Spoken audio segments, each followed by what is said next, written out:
My cat came back after 3 days missing, walked through the front door like nothing had happened, and dropped something at my feet that turned my entire family upside down.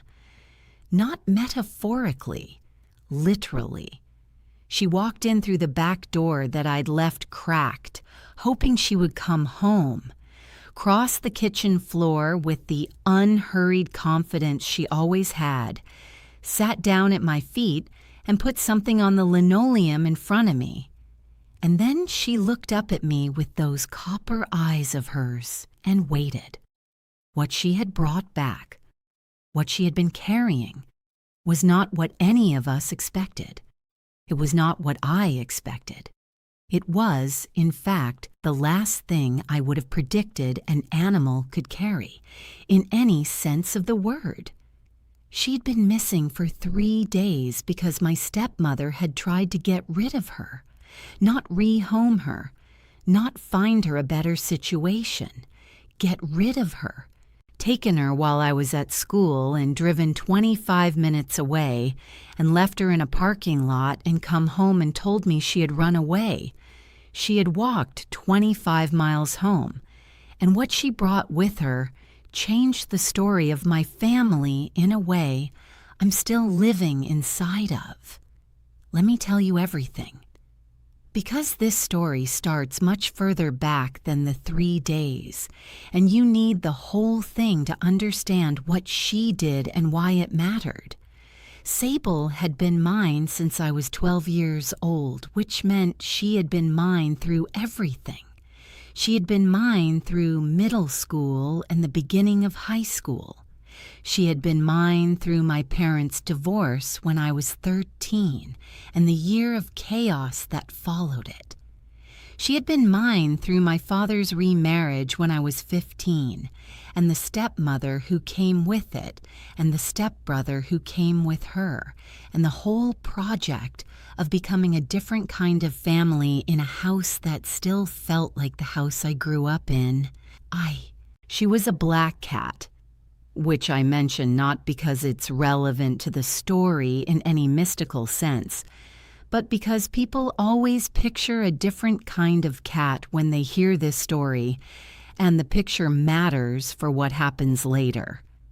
Not sleek and dramatic black, not the movie cat kind of black, the real black of a cat that goes slightly russet at the edges in sunlight, that has a coat that varies between flat and fluffy depending on her mood, that has ears that are a fraction too large for her head, and that she grew into over the years in the way of a creature that was always going to be exactly herself. She had copper eyes, not gold, not amber, not the yellow-green of some cats. Copper, like old pennies in the afternoon light, specific and unusual. She had come from a cardboard box outside a grocery store. I was 12.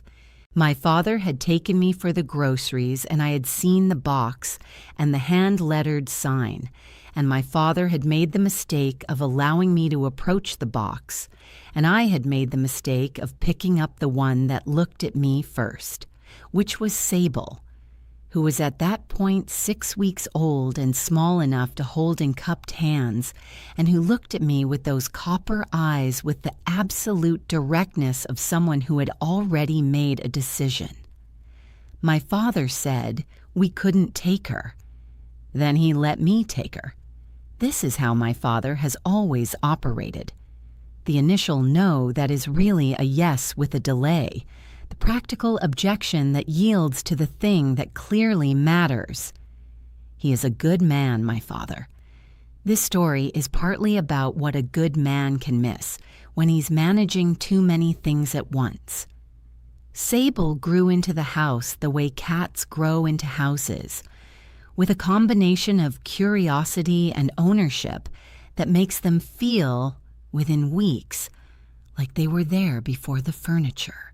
She learned every room and every person and every sound the house made, and where the warmth collected in the afternoons, and which windowsills caught the best light. She was mine, formally and emotionally, but she was also the house's cat in the way that the best cats are. Present for everyone, specifically beloved by one. She slept on my pillow. This is the detail that captures her relationship to me more accurately than any other. Not beside my head, on my pillow, pressed against the left side of my face, her purr an ongoing, warm, specific sound that I had been falling asleep to for 3 years by the time the story happens. She was 15 years old now, and her purr was part of the architecture of my existence in a way that is genuinely difficult to describe to someone who hasn't had a cat for that long. My mother had loved Sable, my mother who left when I was 13. This is a long story not mine to fully tell, a story about two people who had become people who couldn't be married without becoming lesser versions of themselves. My mother had loved Sable in the specific way of someone who recognizes that an animal has chosen her daughter and is grateful. She had sent Sable toys from her new apartment 2 states away. She asked about Sable in our phone calls before she asked about most other things. My father's remarriage brought 2 new people into the house. My stepmother, Renata, who was 41 to my father's 47, and who had never had pets, and found them in the general category of things she could manage without personally engaging with.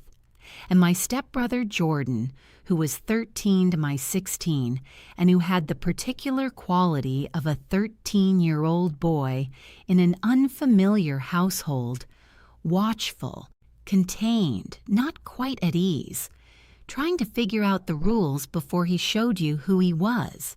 Jordan and Sable found each other in the first week, which surprised me. He came home from school on the 3rd day and Sable was on the couch and he sat at the other end of the couch and they looked at each other for a while and then Sable walked over and sat on his lap. Not demanding, she never demanded, just deciding. He put his hand on her back with the careful, uncertain touch of someone who has not had a cat but is willing to learn. By the end of the first month, Sable was sleeping at the foot of Jordan's bed 2 nights out of 7, not instead of my pillow. In addition, she had enough love for both of us, which was one of the things I most admired about her. Renata was a different story. Renata's relationship to Sable was not dislike exactly in the beginning. It was more like incompatibility, a fundamental mismatch of temperament and preference that expressed itself in friction without obvious hostility. She was a clean person in a specific way, organized, particular about surfaces, attentive to smells and hair, and the general presence of animal in a domestic space. Sable's existence produced all of these things, and Renata registered all of them.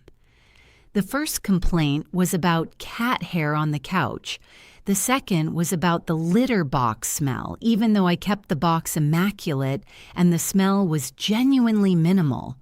The third was about Sable jumping on the kitchen counter, which Sable did rarely, and I had been trying to train her out of for 3 years with limited success, because Sable was 15 years old and had her own relationship with the concept of training. These complaints were delivered to my father, not to me. This was Renata's way of navigating things she found difficult. Not direct conversation, but the channel of my father, who would then have a gentle conversation with me about the thing Renata had raised. I understood the dynamic. I didn't love it, but I understood it. My father's gentle conversations with me about Sable had a quality that I now recognize as the quality of a man trying to hold 2 things at once: his love for his daughter and her animal on one side, and his new marriage and his wife's comfort on the other. He managed it with the practical care he brought to everything, trying to find solutions that satisfied both sides. The litter box in a more contained location, a cat hair roller in the living room, the kitchen counter addressed with a spray bottle that Sable treated with amused contempt. I cooperated with all of this because I understood that blended families required compromise, and because I loved my father, and because I was 16 and I had the teenager's capacity to absorb unfairness into myself rather than challenge it externally. But the complaints didn't stop. They became more specific and more frequent as the months of the new marriage went on. Sable had knocked something over. Sable had scratched the corner of the couch. Sable had gotten into Renata's closet. Each incident reported to my father, each incident resulting in a conversation, each conversation leaving me with the gathering feeling that the negotiations had a direction and that the direction was not in Sable's favor. Jordan was the unexpected complication in Renata's complaints. She would say something about Sable at dinner, and Jordan would make a small, involuntary sound of protest. Not enough to be called talking back, but audible. He had developed, over the months, a genuine and specific attachment to Sable that I don't think he'd anticipated, and that I don't think his mother fully registered. He didn't talk about it. He was 13 and didn't have the vocabulary or the security in this new household to advocate for himself clearly. But the attachment was real and visible to anyone paying attention. I was paying attention. I was always paying attention. It's what you do when you're 16 and you're the person who knows the house best and the things you love are in it. I didn't know this would change everything. The conversation that I think of as the turn happened on a Friday evening in November. I was at my desk doing homework. Downstairs through the floor, I could hear the specific pattern of a conversation that was not the ordinary dinner conversation. The cadences of something more serious, more directed. I couldn't make out words. I could make out tone. I came downstairs when the conversation quieted. My father was in the kitchen. Renata had gone to their room. My father was at the counter with the particular posture of a man who has been asked to do something he doesn't want to do and is trying to figure out how. "Dad?" I said. He looked at me. The look of someone who is assembling something before he speaks. "Renata and I have been talking," he said, "about the cat." I felt my stomach go cold in the specific way stomachs go cold when something you've been bracing for begins to arrive. "She feels like the situation isn't working," he said, "that the cat is creating too much friction." "The cat has been in this house for 3 years," I said, "since before Renata." "I know," he said. He had the grace to look uncomfortable. "I know that. I'm not saying she's right. I'm saying she's struggling with it." "What is she asking for?" I said, directly, because I needed to know and the gentle conversation approach was taking too long. My father looked at the counter. "She wants us to think about finding Sable a different home." The cold in my stomach solidified. "No," I said. "I hear you," he said. "I'm not saying yes. I'm telling you where things are." "Sable is 15 years old," I said. "She has lived here for 3 years. She knows this house, rehoming a 15-year-old cat." I stopped because my voice was doing something I didn't want it to do. "Dad." "No. I'm not going to make a decision tonight," he said. "I just wanted you to know the conversation is happening." I went back to my room. I sat on my bed. Sable appeared from wherever she'd been. She had an infallible sense of when I needed her, and she jumped up and pressed herself against my side and purred, the deep, specific purr that she had been making on my pillow for 3 years. I put my face against her fur. I held on. The week after that conversation was one of the harder weeks of my adolescence, which is saying something given the divorce and the remarriage and everything in between.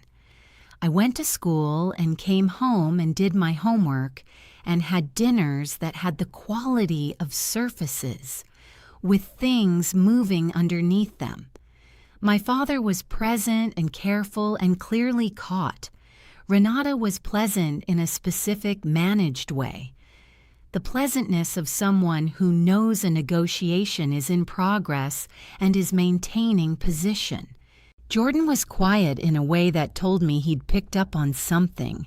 Sable was Sable, unperturbed, moving through the house with her characteristic mix of ownership and ease, doing her cat things. The afternoon windowsill, the evening couch, the nighttime pillow. As if nothing had shifted. Either she didn't sense it, or she had decided not to adjust herself for it. I tried to talk to my father again on Wednesday. I had prepared. I'd written things down because I was that kind of person, because when I was frightened, I organized. And I sat with him in the kitchen and I made a case that was structured around Sable's age, her adjustment to the house, the cruelty of rehoming an old cat, the effect it would have on me, the effect it would have on Jordan, who had also become attached. I made it as well as I could. My father listened. He asked a few questions. He said he understood and that he wasn't going to do anything precipitous and that he and Renata were still talking. I went to bed that night and Sable was on my pillow and I thought, I'm going to lose her. I don't know when. But the direction is clear and I don't have enough power in this house to stop it.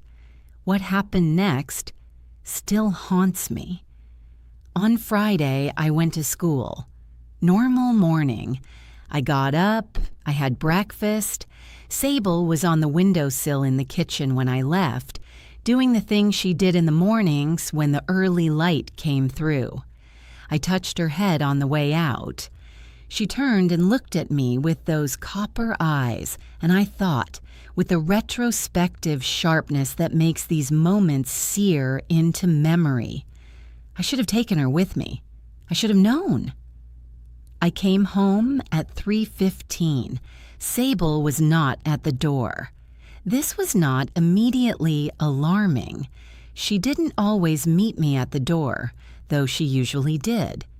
I went to the kitchen. The windowsill was empty. I went to the living room. The couch was empty. I went upstairs to my room and my pillow was empty and there was a quality to the house that I registered in the specific way. You register absence that is different from ordinary absence. I went back downstairs. Sable, I called.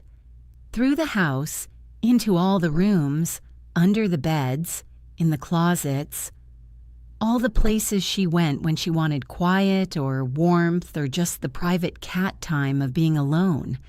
Nothing. I went to the kitchen and my stepmother was there, starting dinner, and I said, "Where's Sable?" Renata didn't look up from what she was doing. She must have gotten out. "She doesn't go outside," I said. "She hasn't been outside in 3 years." She must have found a way. I stood in the kitchen and looked at my stepmother's back and felt the cold solidify into something else, something that was anger and grief and the specific helplessness of knowing something and not being able to prove it.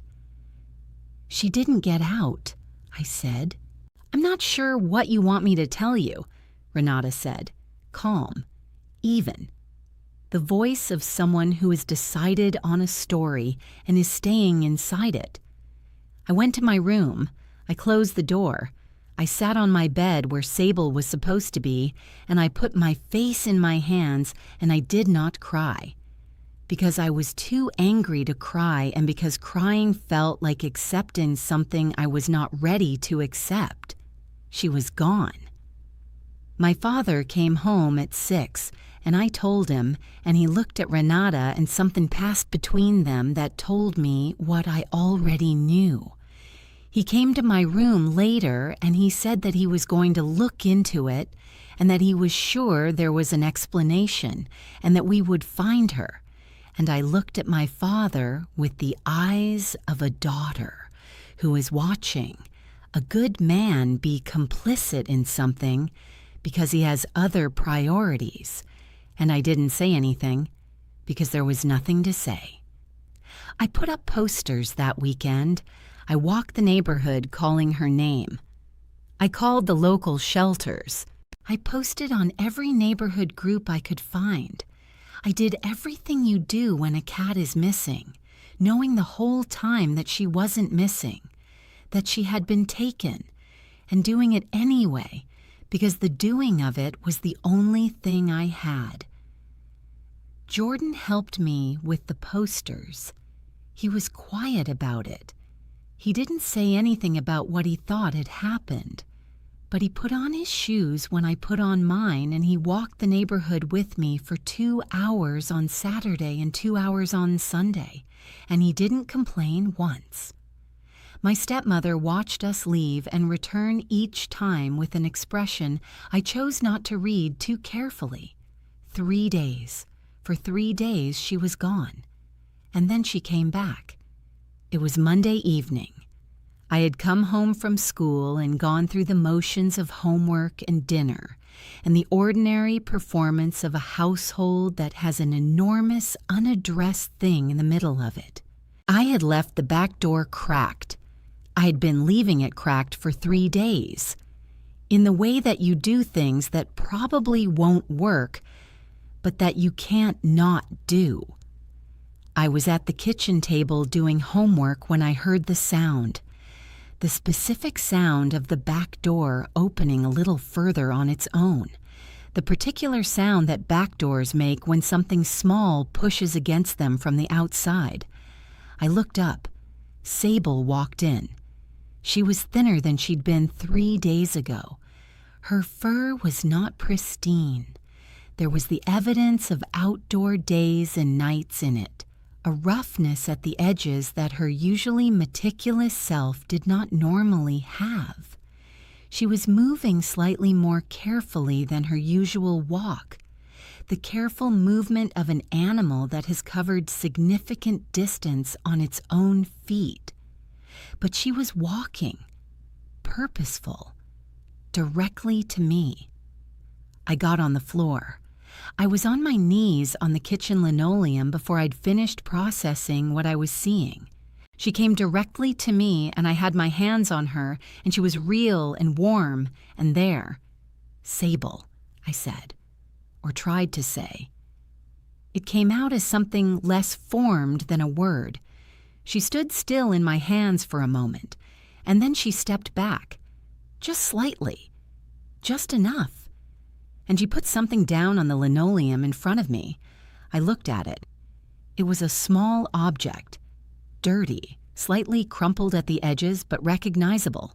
A piece of paper, folded. Not something she'd found outside. Not a random piece of litter from the ground. The paper was too specifically placed, too deliberately delivered. She put it in front of me, and then she sat back and looked at me with those copper eyes and waited. I picked it up. My hands were not entirely steady. I unfolded it. It was a note, handwritten, and it was addressed to me. I need to tell you what the note said carefully, because the specifics matter and because they belong to a story that is still, in some ways, unresolved. The note was from a woman named Carol. She had found Sable in the parking lot of a shopping center 25 miles away. Found her on a Friday afternoon 3 days ago, a black cat sitting in the middle of a parking lot looking, as Carol wrote, like she was waiting for a bus. Carol was an animal lover, had cats of her own, recognized immediately that this was not a feral cat.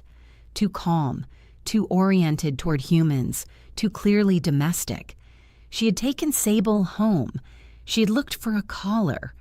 Sable didn't wear one, which was something I had been lax about, and which was the reason the posters were necessary. She had taken Sable to the vet to check for a microchip. Sable did not have a microchip. Another lapse. Another thing I will never be lax about again. Carol had been preparing to take Sable to the local shelter on Monday, which was today, which was why Sable was moving on a Monday evening. She'd been let out of Carol's house while Carol was preparing to transport her. But here is the part of the note that changed everything. Carol had a trail camera on her property. She had it because of raccoons, a wildlife problem she'd been managing. The camera had been running on Friday afternoon when a car pulled into the area near where she found Sable. The camera had recorded the car stopping and a person getting out and putting something, a cat, out of the car and then driving away. Carol had the footage. Clear footage, she wrote. Clear enough to see the car. Clear enough to see the person. She had included the address of her house and her phone number. She had included a sentence I read 3 times. I don't know your family situation, but I think you should know this didn't happen the way you might have been told. She had put the note in Sable's collar, which she had put on Sable herself, a simple red collar, because she believed in identification for found animals. Sable had walked 25 miles to bring it to me. I sat on the kitchen floor for a long time. Sable climbed into my lap and purred, the deep, continuous, specific purr of a cat that is home and knows it. The back door was still cracked. The kitchen was quiet. From somewhere else in the house, I could hear the ordinary sounds of the evening, the television in the living room, my father moving around upstairs.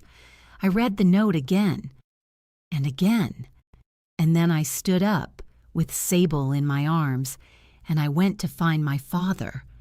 I found him in the living room. He looked up when I came in, and his face went through several things quickly when he saw Sable.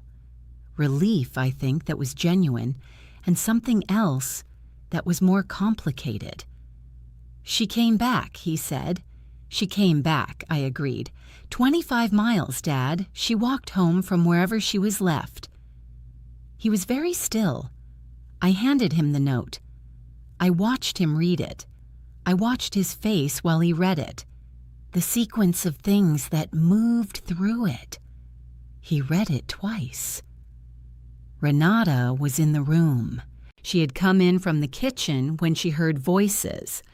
She stood in the doorway and she watched my father read the note, and she knew what it was before he said anything, which told me everything about what she knew and when she'd known it. There's footage, I said. She has it on her camera. The room was very quiet. My father looked at his wife, and his wife looked back at him, and in the exchange between them was the confirmation of the thing I'd known for 3 days and had been unable to prove until a woman 25 miles away put a note in a red collar and a 15-year-old black cat carried it home. I want to know, I said to my father, quietly, directly, with all the contained intention of a person who has been frightened and angry and helpless for 72 hours and has now received something that changes the balance. I want you to tell me what happened, not a version of it. what happened? My father put the note down on the coffee table. He looked at his wife. He looked at me. He looked at Sable in my arms, and he said, "Renata." One word, addressed to her, with the specific final quality of a man who has arrived at the end of something and knows it. What came out over the following hours was not a dramatic confession. Real revelations rarely are. It came out in pieces, in the specific friction of a conversation that had been avoided for months and was now unavoidable. Renata had taken Sable on Friday afternoon. She had told my father she was taking Sable to be assessed at a vet, which was a lie she had apparently prepared in advance. She had driven to the shopping center 25 miles away, far enough she had calculated that a cat couldn't find its way home. She had left Sable in the parking lot. She had come home and told me Sable had gotten out. She had told my father a version that involved a vet visit and paperwork, and Sable being taken in by the organization that the vet had recommended. She had been building a story. She had expected that story to hold. What she had not anticipated was Carol's trail camera. What she had not anticipated was Sable walking 25 miles. What she had not anticipated was a note in a red collar carried home on Monday evening by a cat who had spent 3 days finding her way back. My father was, and I have to be careful about how I describe this because he is my father, and because the complexity of what he felt that night is not fully reducible to language, my father was undone. Not in the explosive way that undone sometimes looks like. In the quiet, foundational way of someone who has discovered that the house he thought he was living in was constructed on something that has just given way. He was not unaware that there had been a conversation about Sable. He had known Renata was unhappy with the situation.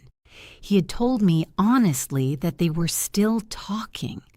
What he had not known, what he had believed, because he trusted his wife and because the alternative was something he hadn't allowed himself to consider, was that she had acted without him, that she had done something unilateral and then constructed a story around it that ran in 2 directions simultaneously, one version for me and one version for him, neither version true. He sat in the living room with Carol's note in his hand and his wife across from him and his daughter in the armchair with the cat that had walked 25 miles, and he was very quiet for a very long time. Then he said, "You need to tell me everything." Jordan appeared in the doorway at some point during this. I don't know exactly when. I was focused on my father and Renata and the conversation that was dismantling itself and reassembling in real time. But he was there, in the doorway, with the expression of a 13-year-old who has heard more than he was meant to hear and is trying to figure out what to do with it. He looked at Sable, then at his mother, then at me. He came into the room and sat on the floor near my chair, near Sable. He didn't say anything. He just sat there. I looked at him and I thought, he didn't know. He hadn't known what his mother had done. The expression on his face was too raw for performance, too genuinely distressed for someone who had been part of a plan. He had helped me put up posters for 2 days. He had walked the neighborhood with me. He hadn't known. Something in me that had been hard toward him softened. I put my hand on his shoulder briefly. He didn't look up. He just nodded once and stayed. The conversation between my father and Renata that night was one that I was partly present for and partly not. At some point, my father asked me to give them privacy, which I did. I went upstairs with Sable, who needed food and water and rest from her extraordinary 3 days. And I tended to her, and I listened to the sounds from downstairs with the specific attention of someone who knows that something important is being determined. I called my mother from my room.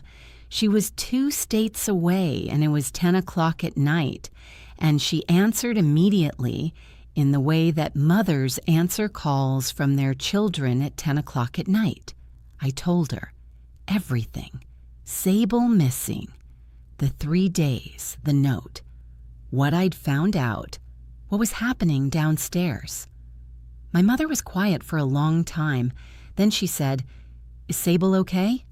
"She's okay," I said. "Thin and tired, but okay." "Good," my mother said.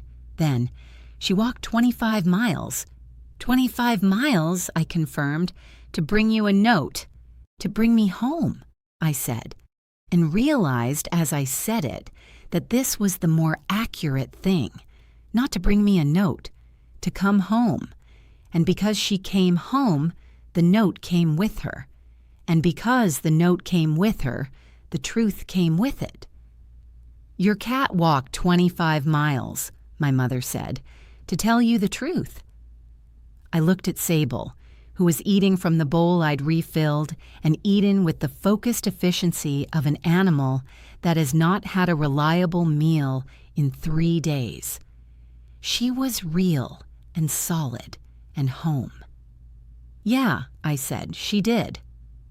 The outcomes of that night took several weeks to fully resolve in the way that real things resolve, not cleanly, not in a single conversation, but in increments that are sometimes painful and sometimes clarifying, and sometimes both at once. My father and Renata went to couples counseling. They are still married. I want to be clear about this, because the story is not a simple one, and the outcome is not a simple one. What Renata did was serious, and my father knew it was serious, and he handled it as the serious thing it was. There were conversations I was part of and conversations I wasn't. There was an apology from Renata that was real in some ways and insufficient in others, and which I accepted because I am not a person who finds it useful to withhold acceptance of real apologies, even when they are insufficient. My father drove to Carol's house and met her. He saw the footage. He thanked her in the way my father thanks people. Practical, genuine, brief, because the emotion behind it was too large for elaborate expression. He brought her something, a gift, a generous one, a specific acknowledgement of what she had done for me and for his family. He wrote her a letter. My father is not a letter-writing person, and the fact that he wrote one told me more about what the footage had done to him than anything he said directly. Carol became, in a small but real way, part of the extended network of people who mattered. We exchanged cards at holidays for 2 years. She sent Sable a birthday card the following year, which I found extraordinary and which Sable treated with the appropriate dignity of someone accustomed to being celebrated. Sable lived to be 19 years old.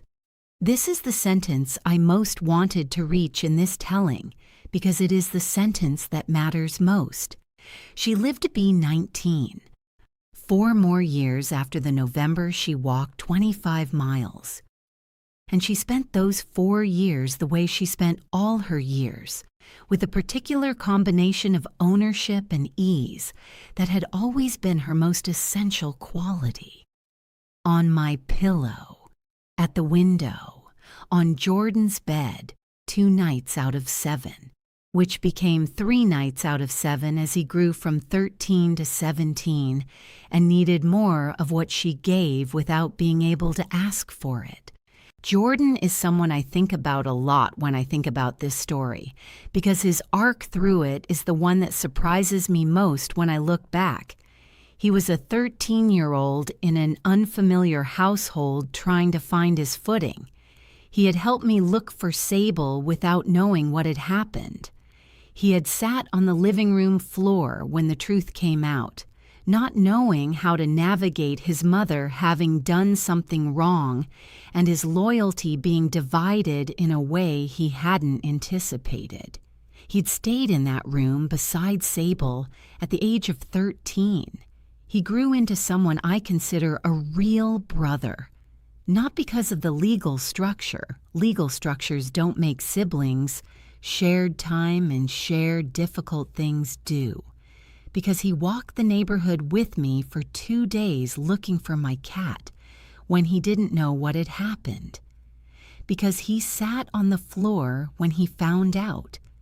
Because he kept coming back to Sable, those 2 nights out of 7 for the 4 remaining years of her life. When she died, peacefully at home, in the way that the best deaths happen, Jordan was there. He was 17 by then, and he sat with me on the floor of my room, and we didn't say very much, but we were both present in the specific way of people who have shared something real. He said at some point, "She walked 25 miles. "Yeah," I said, "for you." I thought about this. "For herself," I said. "She was going home." He was quiet. "And the note came with her." "The note came with her," I agreed. He nodded. "That's something." "That's everything," I said. I think about what Sable carried home and what it meant. The physical thing is easy to describe. A note in a red collar from a woman with a trail camera who had found a cat in a parking lot and knew instinctively that the story of how it got there was not a simple one. A practical woman doing a decent thing and recording it carefully enough that it could be verified. But what Sable carried was not just the note. She carried 3 days of distance, 25 miles of it on her own, at 15 years old, which is 76 in human years. She carried it through whatever roads and fields and neighborhoods exist between a shopping center and the house she had lived in for 3 years. She carried it with no food that I know of, and no shelter, and no certainty that the direction she was moving was the right one. Only whatever internal compass guides a cat home across distance it has never traveled. She carried home the truth, and the truth changed things. Not perfectly, not in the clean, resolved way of stories that end when the lesson is delivered. Renata and my father are still working, still in the complicated project of a marriage that had a serious fracture and is being rebuilt around the fracture. I have a relationship with Renata that is functional and occasionally warm and never entirely without the memory of what happened. Jordan is my brother. My father is my father. Good and complicated, capable of missing things, and capable of looking at what he missed when it is shown to him clearly enough. These are real outcomes. They are not the outcomes of a simple story, but they are the outcomes of a true one. And the center of all of them is a black cat with copper eyes who walked 25 miles in November and came through a cracked back door on a Monday evening and sat down on the linoleum and put the truth in front of my feet. She didn't know it was the truth. She didn't understand notes or trail cameras or the complications of blended families and lies and a father caught between things. She knew she was going home. She knew I was there. And she came back to me in the only way she knew how. By following whatever thread connects a cat to the place it has decided is its own. That was enough. That was, in the end, everything. Comment below and tell me where you're watching from tonight. And tell me, has a pet ever come back to you when they weren't supposed to be able to? Has an animal ever brought you something you needed in a way you didn't expect? I want to hear those stories. Every single one of them matters.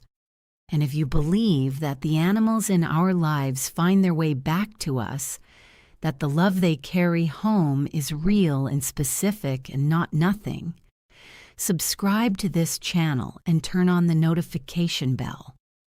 We tell these stories every week. The ones about cats who walk 25 miles and dogs who refuse to leave, and animals who bring home what we need in the only ways they know how. Go home tonight and hold whatever is yours. Your cat, your dog, whatever creature has decided that your place is their place and your home is their home. Let them in when they come to the door. They might be carrying something. They usually are. This story was inspired by and adapted from real-life experiences. Some names, details, and specific circumstances have been changed to protect the privacy of those involved. The copper eyes, the red collar, the note on the linoleum, those belong to a true thing, and the true thing is the cat who came home.